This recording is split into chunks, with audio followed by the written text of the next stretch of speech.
S.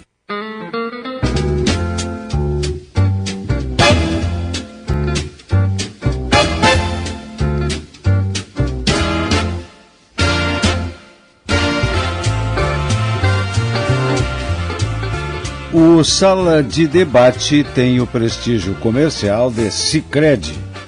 Invista na previdência privada do Sicredi e garanta um futuro tranquilo para você.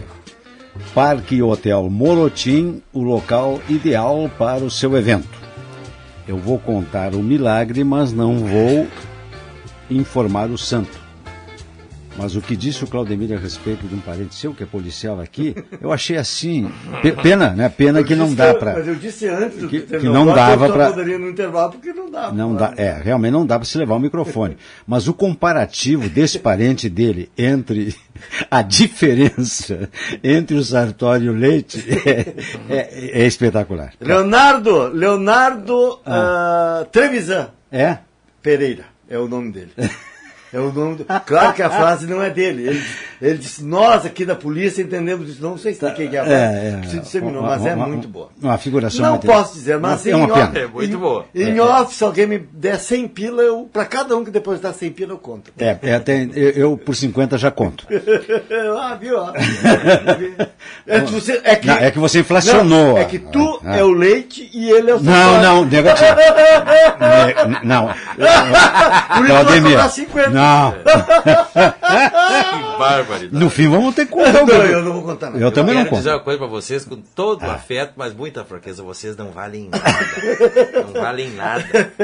Deixa eu falar de uma coisa. Como dizia meu pai quando não gostava de uma pessoa, sem ofender, porque ele é muito respeitoso, aquilo não vale o que come. Tu sabe que ontem, embora o pessoal mais governista não goste disso, eu vou dizer igual. Governista estadual ou federal? Governista estadual.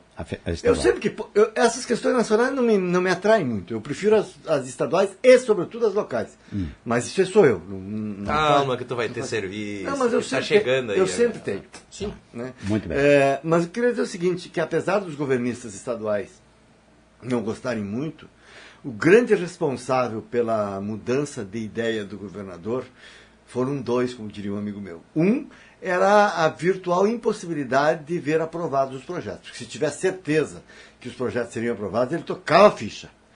E a segunda... Que era a disposição de 2 dias atrás. Exatamente. Mas aí quando você reuniu com o MDB, aí ele viu que... A segunda razão é essa. O MDB, com seus 8 deputados, é o grande responsável pelo recuo do governador. Isso é claro que isso é opinião, gente.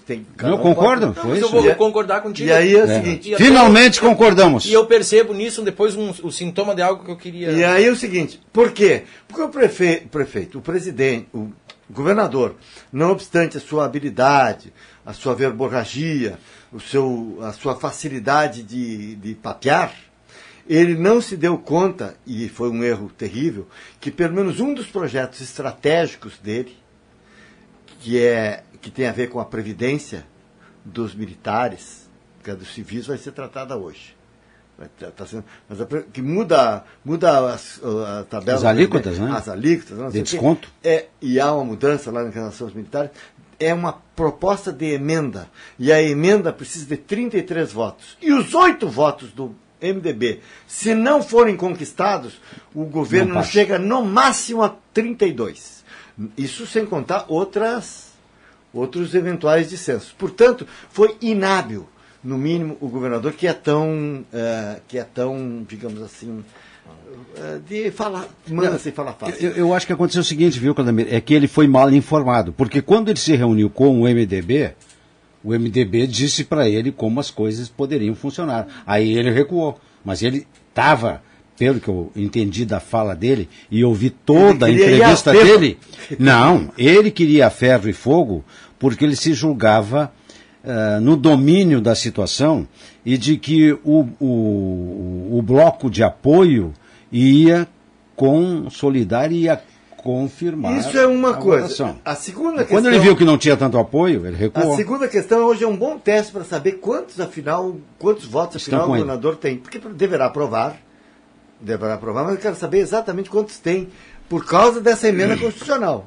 que é o mas que tu não acha que há questões que Quanto... são sui generis, porque dependendo da matéria, por mais sólido que ele tenha o apoio, tem gente que se escapa, né? Claro, claro. Agora tem uma outra questão, que é essa que nós estávamos falando antes do programa, não sei se foi antes do programa, no intervalo, que é, foi antes do programa, uma pré-reunião de pauta aqui, nós estávamos falando sobre isso, que é a possibilidade de desmobilização dos servidores, sobretudo esses que estão mais indóceis no bom sentido do termo, se é que dá para usar essa expressão. Talvez não seja mais adequado, mas enfim, os mais descontentes, os mais ativos, os mais, digamos assim, mais mobilizados, que são os integrantes do magistério e das áreas de segurança pública, e volto a repetir uma categoria que o pessoal não está prestando muita atenção, porque é menor, mas é fundamental para a economia do Estado, que são os fiscais agropecuários. Né? Ah, sim. Por enquanto não está dando reflexo, mas dali adiante, quem tem mínima vivência com o campo sabe que pode dar um grande forrobodó. Mas a desmobilização provocada pelo fato da votação ser chamada para o final de janeiro em sessões convocadas extraordinariamente pelo governador. Está se vendendo a ideia, e muita gente está comprando, que isso significaria a desmobilização desses movimentos, com perdão da... Eu devia achar uma palavra melhor, mas... Cuidado. Não, é para não ser redundante. Estava tentando não ser. Desmobilização dos hoje insurgentes, vamos colocar assim. O que eu imagino? Eu imagino que é uma possibilidade. Mas também nós vamos medir qual é o grau de indignação efetivo dessas categorias. E a primeira reação, Roberto, a primeira reação que eu ouvi de pessoas que não são. O líder sindical tem lá a sua obrigação, mesmo quando não quer, ele tem o que dizer. Mas de pessoas que não são sindicalizadas, não são nem sindicalizados, não me parece que ocorra uma desmobilização como imagina o governo, e aí ficaria mais tranquilo aprovar no final de janeiro. Não me parece. Mas eu não tenho nenhum elemento objetivo para dizer nem uma coisa, nem outra. Eu concordo contigo e temo por um embate que vem aí à frente, certo? Não sem antes dizer a Sua Excelência, o senhor governador, que se ele imagina que o janeiro desmobilizará alguém em razão das férias, está muito enganado. Ninguém vai tirar férias na situação em que as coisas se encontram, certo? Mas assim, há um embate que se avizinha aí, que pode ser visto num grau como o Rio Grande poucas vezes, se não nenhuma, viu. Porque nós estamos diante de categorias cansadas de verdade, tá? No limiar da exaustão, que só dispõem do direito de greve. E temos um governador do estado, neste momento, que já declarou publicamente não ser candidato à reeleição. Então é um sujeito que não tem nada a perder. Tá? Não é bem assim. Bom, é o que ele refere. Não é candidato a governador. Não quer dizer que ele não possa ser candidato a outra coisa. Pérez. Senador, presidente da República. Tem gente falando. Exatamente, chamou a atenção. Na Não entrevista é candidato a governador. do Eduardo Leite, essa manifestação. Não sou candidato a governador. Como não foi candidato à reeleição para prefeito de Pelotas. No entanto, terminou o mandato de prefeito de Pelotas, ele começou a campanha para o governo do estado. Eu também entendo Não é bem assim. como o Claudemir, que Ele é um ser político. a ressalva que ele fez foi com relação ao governo do estado. Mas deixou, não digo uma porta, mas um portão aberto para alçar outros voos. Seja em 2022, seja em 2024. Não, faz sentido. Mas, no entanto, percebam, né, que é um fator que precisa ser sopesado. Sim. Eu queria retornar um pouquinho atrás e manifestar a propósito do que tu trouxeste aqui. Tá? Tu sou eu, viu, ouvinte? É o energúmeno. O energúmeno. Olha que isso aí vai colar, hein? Vou repetir. Vai colar. Já fui chamado de coisa bem pior. Eu também. Mas o que ocorre? E aqui agora, vejam como são as coisas. Nós vivemos num regime democrático, né? Eu preciso trazer a luz e a razão aqui, quem sabe até um elogio ao Jair Messias Bolsonaro. Porque isto que nós estamos vendo... Mas não é pecado isso também. Claro que não. Muito antes, pelo contrário, é necessário. É necessário. O que ocorreu com o governador Eduardo Leite? retrocedendo na sua posição de ir a ferro, vamos assim dizer, se deu agora com o Jair Bolsonaro lá em Brasília, Sim. em relação ao fundo eleitoral, onde se pretendiam 3,8 bilhões de reais, tá? E exatamente na efetivação, materialização da independência entre os poderes e sua convivência harmônica, um mitigando as unhas do outro, em certas circunstâncias, o que o parlamento fez com o senhor governador? Não vem que não tem. Não é bem assim. E lá em Brasília, o que fez sua excelência o presidente da República? Acima de 2 bilhões de reais, veto o valor apontado para o fundo partidário. E aí devolvo para vocês derrubarem o meu veto e vocês arquem com o custo político disso, porque eu não vou sancionar. O que está acontecendo com o tal do fundo eleitoral? Vai ficar na casa dos 2 bi. Que, claro, não quero entrar no mérito aqui. Se é muito ou se é pouco. Se é muito ou se é pouco. Mas isto é o funcionamento constitucional do regime democrático como concebido nesta República. Os poderes, nestas circunstâncias, se mitigando e se mostrando. Não vem que não tem, não é bem assim. Vejam só, o Péricles, quando você estava falando, eu estava percorrendo aqui a tela que está cheia de participações, e a do Éder Melo encaixa exatamente na sua argumentação no que você estava falando. Vejam só o que ele diz aqui. Para tu veres a propriedade e a oportunidade que eu suscitei aqui, né? Eu fico impressionado comigo mesmo. Já que ninguém se impressiona. Que tem menos gente hoje, tu tá tendo mais chance. Viu? Quem se impressiona com si mesmo é ele e o guri de Uruguaiana. São dois que se impressionam com si mesmo. Não é por eu estar na minha presença, mas essa foi muito boa. Muito boa. Bom, mas vamos à participação do Éder Melo. Olha como é uma loucura o mundo político. Os mesmos deputados que votaram a favor do fundão partidário, tirando dinheiro da saúde e educação, quando fizerem campanha, virão à sua casa prometendo a saúde e educação, que foi aniquilado por eles. Exatamente. Mas é realmente interessante esta política maluca. Agora, o Éder...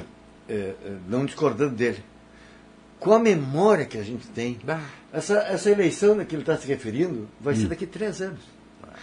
Porque do ano que vem é municipal. Sim, antes tem a municipal, sabe-se lá como é que vai se comportar. Olha, mas enfim, não estou discutindo mérito, porque eu também acho que era um exagero, independente dos números que eu fiz aqui, que não vem ao caso, não é o que está em tela agora, a atitude do presidente também, que está correta, se ele acha que está incorreta, tem que vetar mesmo. Agora... O cara economizou 1,8 bilhão. Os caras já derrubaram um balaio de vetos dele, viu? Mas eu acho que esse... Eu concordo contigo, mas ele de volta aquilo que eu havia te assinado. Tu lembra quando tu me disse assim, ó? E não fez grande... Por exemplo, vão derrubar lá do... Vão derrubar... Do Moro? Não. Sim, do Moro também. Mas não vou nem entrar nessa. Vou pegar uma que ainda não foi. Que será... A medida provisória do trabalho escravo... Não, do verde e amarelo. Da carteira de trabalho verde e amarelo? Que está sendo chamado de verde e amarelo, mas não tem nada a ver com carteira de trabalho. Facilitaria uma série de coisas e tal. E que acabaria com o registro profissional de 13 profissões. Inclusive corretor de seguros, secretário, para não chegar na nossa aqui. Secretário químico, arquivista, tudo isso acaba. Além de jornalista, radialista, publicitário, atuário. O que é atuário, hein?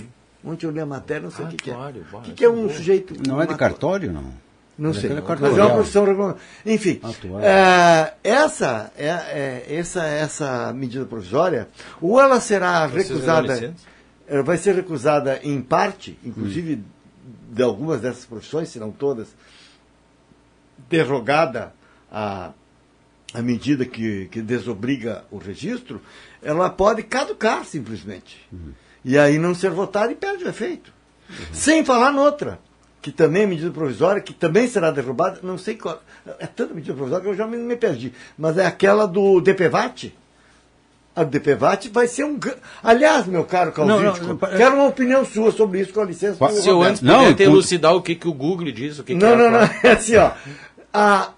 Normalmente a gente paga em dezembro. Eu ia falar sobre o IPVA. A gente paga em dezembro o IPVA, o não sei o que, e o DPVAT. Tem 2 ou 3 coisas lá que a gente paga tudo junto, separado, mas paga no mesmo pacote. Tem o separado. O DPVAT e o licenciamento. Sim, a gente paga tudo junto. Eu pago tudo junto. Por que quer? Porque, claro que é. Claro que não quer. Agora eu sei quem é o energúmeno. Acho que mudou. Acho que o chapéu do energúmeno mudou. Mas, enfim, o que eu quero dizer é o seguinte. O DPVAT, o licenciamento não caiu e tal, não importa a data, terá que ser pago. Não importa se é data diferente ou coisa, vai ser paga. Mas que caiu? Não, o licenciamento não. Não, DPVAT. O seguro obrigatório. O DPVAT caiu, mas não caiu. Aí é que está Sim, não caiu, mas caiu hoje. Quem acessar. Hoje não tem DPVAT. Tem. Não tem.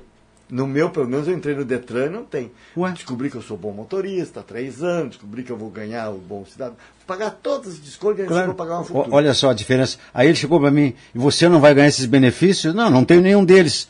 Eu sou bom motorista. Claro, e não dirige. Aí é barbada. Deve ser. Agora eu estou todo dia no volante e corro riscos, né? O cara não... Bom, deixa eu falar tá, que vamos, discussão. Vamos, né? Uma pergunta para o Causídico. Nós não teremos um vácuo jurídico, é a minha... Porque, vamos combinar, ninguém sabe quando é que vence esse DPVAT, né? Ninguém nunca deu bola para isso. Se paga sempre junto com o IPVA. Tem gente que não vai nem resgatar quando não. Seja lá que data for. Porque tem, se pagar o licenciamento tem um calendário. O calendário sim, mas o DPVAT também tem, mas se habitou a pagar junto com o IPVA, não importa se você faz parcelado, se não faz parcelado, se faz parcelado não pode, né? Mas se você faz em janeiro, fevereiro, março, abril, quando tu pagar, tu paga junto. No entanto, eu que vou pagar agora em dezembro, o IPVA, o pacote todo? Não vou, no meu pacote todo não estará o DPVAT. Pergunta. Essa é boa pergunta para os estudantes do curso de Direito discutirem lá. Ele já está anotando ali, hein? Como é que vai ficar se depois caducar a lei, caducar a medida do Jorge, que são 4 meses, lá em fevereiro, março, não for votado, caduca. Não for votado, caduca, ou se, em sendo votado, não for acolhido o fim do DPVAT. Como é que fica para esses que ficarem nesse buraco negro aí de 2 meses? Já tendo pago. Vão receber uma notificação. A questão que tu trazes, eu tenho que... Eu não sei. Eu tenho que analisar ela por algumas perspectivas jurídicas. A primeira é do direito administrativo, certo? A segunda, do próprio direito patrimonial, financeiro, do contribuinte, tá? E do intertemporal, tá? E diante do que tu me pergunta, tem que ser taxativo e objetivo. Não sei. Uma pena. Sabe que eu até desconfio. Bom, aí qualquer energúmeno diria essa resposta. Eu até desconfio. Como eu desconfio, tenho quase certeza que vai ser derrogado isso aí, vai ser mantido o DPVAT. Por que de uma vez os caras, os senadores, os deputados que sabem que isso vai acontecer, já não resolvem essa coisa quase agora? Que você diz, hein? Quase que tu quase falou. Saiu a palavra, essa M aí. Essa M. Samamata? Tem coisa pior. Mas fiquemos assim. Agora, para não criar esse imbróglio, porque vai acontecer. Sabe o que vai acontecer? Objetivamente, claro que a gente vai ter que pagar o DPVAT depois. Até no Sul é bem baratinho, 10, 12, 13 pila, 15 pila, sei lá quanto é que é. Mas você não vai lembrar disso aí, tio. O cara vai lembrar que, putz, eu vou ter que pagar o DPVAT. Sabe o que vai acontecer? Você vai ser pego numa blitz e vai ser multado por R$13 que você não pagou e poderia ter pago. Pois isso me chamou a atenção porque... A menos que a PRA ande com a maquininha de cartão. Inclusive, eu quero pagar agora. Viu o Péricles e Claudemir. Eu Ninguém vai querer saber o que é vinha anuário, ouvindo este assunto. Atuário. Atuário, exatamente. O que é? É o atuário. Especialista em matemática e estatística que age no mercado econômico financeiro na promoção de pesquisas, estabelecimento de planos e políticas de investimentos, amortização... Trabalha no mercado financeiro. E no seguro social privado, no cálculo de probabilidade de eventos, na avaliação de riscos, fixação de prêmios, indenizações, etc. Tudo isso aí vai deixar de ser profissão. Antena 1 também é informação. Veja bem, não é que vai deixar de ser profissão. Vai deixar de ser necessário registro para ser isso aí. Eu poderia ter te respondido a pergunta jurídica a que tu me instaste no ar, em público, creio eu, até prova em contrário, que para me constranger, mas eu estava com a janela. Claro que foi por isso. É evidente que foi por isso. Claudemir, ordinário, energúmeno, eu tava com a janela do atuário aberta, eu não podia fazer Ainda bem que eu não conheço nenhum atuário, senão a janela esteve aberta. Viu, no meu tempo, viu, Claudemir? Mas ainda tem no mercado, esse dia ainda vi. Nesses casos aí se recomendava passar depois da barba óleo de peroba. Tá? Cara de pau é assim. Bom, mas com relação ao IPVA, viu, Claudemir, uma informação aqui. Já desde ontem. Ele poderá ser pago parcelado. Não vejo a hora. Não, pode ser parcelado. Sim, que seja. Tá. Só que o último pagamento tem que ser em março. Janeiro, fevereiro e março. É o seguinte, vai ser pior ainda, porque todo mundo já terá pago. Ou não, mas em tese terá pago o IPVA sem que tenha havido uma definição sobre o DPVAT. Claro que depois nós vamos ter que pagar, mas é aquela situação que eu disse. Sim, mas um pouco o cara vai esquecer. Pô, 13, 15 pila. Como vai acontecer? Por exemplo, eu estou andando, paguei o IPVA, paguei o imposto, mas não paguei o DPVAT nem o licenciamento. E se for parar numa blitz? Tá ferrado. Mas se eu tiver o comprovante do pagamento do IPVA? Não, o IPVA sim, mas tu não pode andar com um carro sem estar licenciado. Mas o licenciamento só vence lá em abril ou maio? Não, se ele não tiver vencido, tu não tem problema. Aí? Não, mas aí tu não vai ser multado. Bom, mas a propósito de algumas... Agora, se tu quiser, a gente providencia isso. Vamos fazer uma vaquinha e pagar tudo junto. É que me perguntaram, e a Antena 1 também é informação. E tu não respondeu que tu é gaúcho? Não, eu sou brasileiro hoje. É que me perguntaram como seria essa história do jogo do Flamengo hoje com Al Hilal. O jogo será transmitido pela RBS TV, às 14h30, ou seja, 2h30 da tarde, e também pela Sport TV. Quem quiser ouvir o Galvão... Não, o Galvão está fora. Balbueno, não, já está... Voltou? Voltou. O Balbueno mas eu prefiro o Gustavo Villani no Sport TV. Olha que esses joguinhos são traiçoeiros. Agora, eu sou brasileiro hoje, Eu já vi gente bailar nessa cena. Eu sou brasileiro hoje. Chorando até hoje. Aliás, até hoje. Avenida aberta. Eu sou brasileiro hoje, mas serei Liverpool. Claudemir, há um monumento em Porto Alegre, aquele feito do Mazembe, aquele M que tem lá perto do Beira-Rio, é homenagem ao Mazembe. Porque eu sei, inclusive, viu, de amigos que foram e estavam na Turquia para ir só a final. Bom, vamos fazer um bordejo por lá, já que vai lá aos Emirados Árabes. Ficaram na Turquia? Não, estavam na Turquia, visitando a Turquia, estavam num bar da Turquia. Vão assistir o jogo do Inter aqui na Turquia para depois ir lá assistir a final ao vivo. E o Mazembe matou. Bom, não se deseja isso para o Flamengo hoje, mas é um risco que corre, é futebol, né? E só um pouquinho, só para complementar a informação. Amanhã, 2h30, é o jogo do Liverpool. E a final, para quem chegar à final, também é às 2h30, só que no sábado. Eu pro Flamengo também, eu não desejo hoje, olha, eu todo respeito tento pela torcida do Flamengo, acho que vou torcer pelo Liverpool na final, mas não quero que eles passem esse fiasco de cair para um timezinho inexpressivo na semifinal. Você quer que eles morram na final? Isso é um fiasco mundial, eu não desejo para ninguém. E outra, aconteceu só uma vez na história... E eu quero crer que não vai acontecer de novo. O Flamengo não é incapaz de sucumbir, né, nessa fase e envergonhar o Brasil mundialmente. Sabe que eu sou muito pouco, eu viajo muito pouco, mas eu fui a Porto Alegre há dois sábados e passo, porque o meu compromisso era lá na Zona Sul de Porto Alegre, passei por ele, comecei a rir, não sei porquê, eu nunca tinha visto, mas é um M mesmo. Fiasco FIFA. O nosso tempo já se foi, mas eu preciso aqui registrar duas participações. A do Mário Pinheiro, que diz o seguinte, é coisa séria, você está rindo de quê? Do viaduto, cara. O M do Mazembe. Bom, agora me levou ao riso também. Falando em educação, olhe meu exemplo. Cursei 3 anos de licenciatura, mesmo já tendo uma profissão.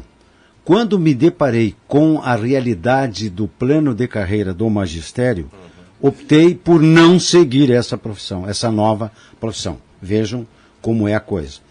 O Antônio Sérgio Bagolin dá uma boa tarde à bancada. assíduo ouvinte desse programa, porém o Sala de Debate de hoje está sendo um dos melhores quando trata da educação. Na minha opinião, é um tema que deveria ser recorrente, que assim os próximos candidatos sejam mais polidos, tipo assim uma campanha, para os candidatos sejam mais polidos após a eleição. Já quer demais. Que se diga assim, seu fulano, se o senhor for presidente da República, não chame os outros energúmenos, que não casa bem, não cita bem para um presidente da República. Coisa desse gênero. Obrigado, viu, Antônio, pela participação. Obrigado, Pérez, por ter vindo aqui ao nosso programa, ao Claudemir, que também esteve conosco, e ao comandante técnico lá, o Gabriel Serve Prado. Voltaremos amanhã com a Sala de Debate. Abraço.